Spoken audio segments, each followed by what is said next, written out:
For the past week or so, Aleppo has been the scene of heavy fighting between Syrian government troops and rebels, and now deadly clashes have also broken out in the eastern city of Deir ez-Zor. With little coverage by traditional media, online activists are doing what they can to relay information. Numerous pieces of amateur video footage from Deir ez-Zor have been posted online recently, testifying to the damage wrought by over 6 weeks of fierce battles between loyalist troops and opponents of Bashar al-Assad.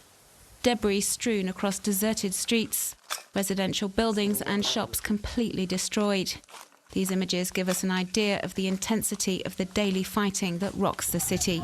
Opposition fighters may not be as well equipped as government forces, but they relentlessly pursue assaults and surprise attacks on the regular army. As we can see in these online documents, one type of weapon they have access to are rocket launchers.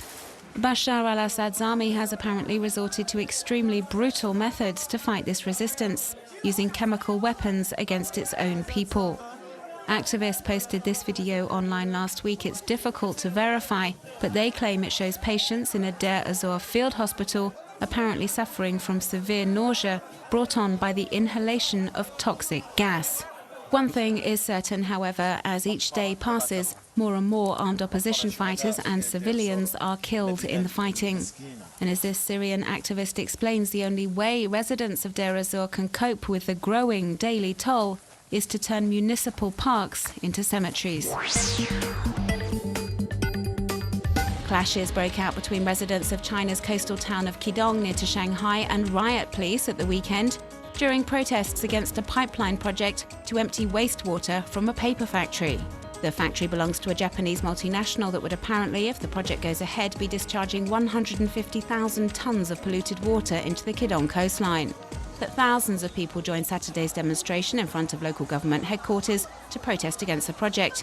Some went on to occupy the building for several hours. During this time, some demonstrators let their anger get the better of them. There are several photos doing the rounds on China's Twitter equivalent, Sina Weibo, showing protesters smashing up and vandalizing offices in the government building. The authorities deployed police en masse in a bid to stop this human tide.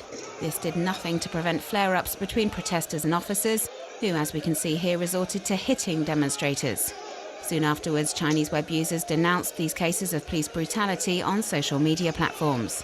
Despite the violence, protesters ended up triumphant as the industrial waste pipeline project has been cancelled. The site offbeatchina.com says this victory heralds the dawning of a new form of activism in China, and that now people will almost always oppose industrial projects that pollute. And generally speaking, the web plays a pivotal role in much of the campaigning and coordination of actions. The 2012 Olympics in London, yes, but also on Twitter. Olympic fever has hit the social network with tweets, comments and scandals from competitors and sports enthusiasts the world over. But Twitter doesn't always work to one's advantage and has caused some people's Olympic dreams to go up in smoke. Greek athlete Voula Papachristou learnt this the hard way. 48 hours before the Games began, the triple jumper posted a tweet deemed racist. Her comments were widely shared on the web, resulting in the Greek champion being kicked off her national team, meaning she involuntarily goes down in Olympic history as being the first athlete to be expelled from the Games over a tweet. An incident involving Michel Morganella also set the Twitter sphere abuzz. The Swiss footballer drew unwanted attention when he too posted a racist comment aimed at South Koreans after his team lost to their side.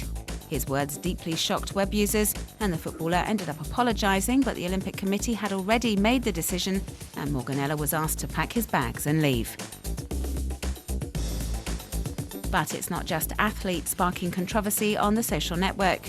Journalist Guy Adams saw his Twitter account suspended after criticising the Olympic coverage aired on American TV network NBC. The microblogging site, official partner for NBC's Olympic coverage, took a disliking to Adams' caustic comments, much to the general indignation of the Twitter community. And so after being temporarily out of action, his Twitter account is now back up.